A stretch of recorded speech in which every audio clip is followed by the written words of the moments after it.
On commence avec le SCO. Vendredi soir, les joueurs de Jean-Louis Garcia, ici en blanc, jouaient en déplacement à Guingamp, avec l'objectif affiché de tenir leur première victoire de la saison. Eh bien, ils ont tremblé, comme ici sur cette percée d'Eduardo, repoussée in extremis par Ekwelemanga.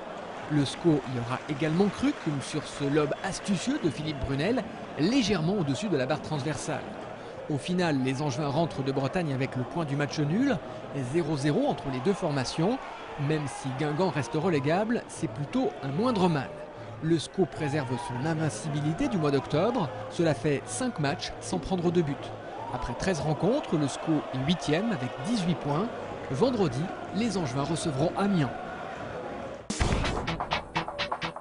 Ça y est, l'ABC a joué son match de référence. Vendredi soir, les joueurs de Michael Hay, ici en blanc, ont largement dominé Challans à domicile dans ce qui s'annonçait comme le derby de la revanche, puisque les Vendéens s'étaient imposés lors de leurs 2 confrontations de la saison dernière. Les Angevins ont tenu bon, ils ont remporté chacun de leurs cartons pour s'imposer au final assez largement, 78-59, après avoir mené de 11 points déjà à la pause.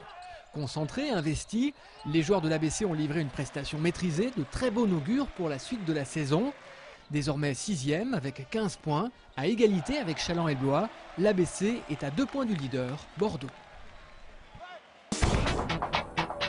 Les Ducs reviennent de Villars avec une victoire, la 7e en 10 rencontres de Ligue Magnus.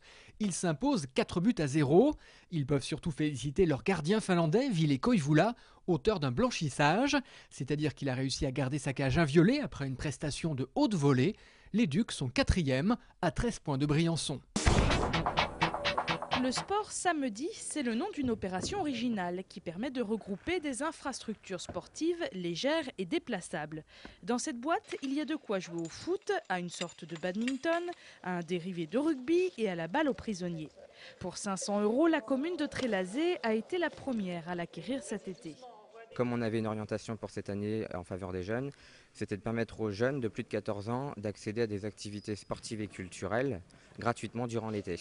Plus que du simple matériel, cette boîte est pour les éducateurs un outil intéressant, vecteur de lien social. Par exemple, les petits buts qu'on peut voir, donc c'est en fait des petits sacs à dos, comme des sacs à dos.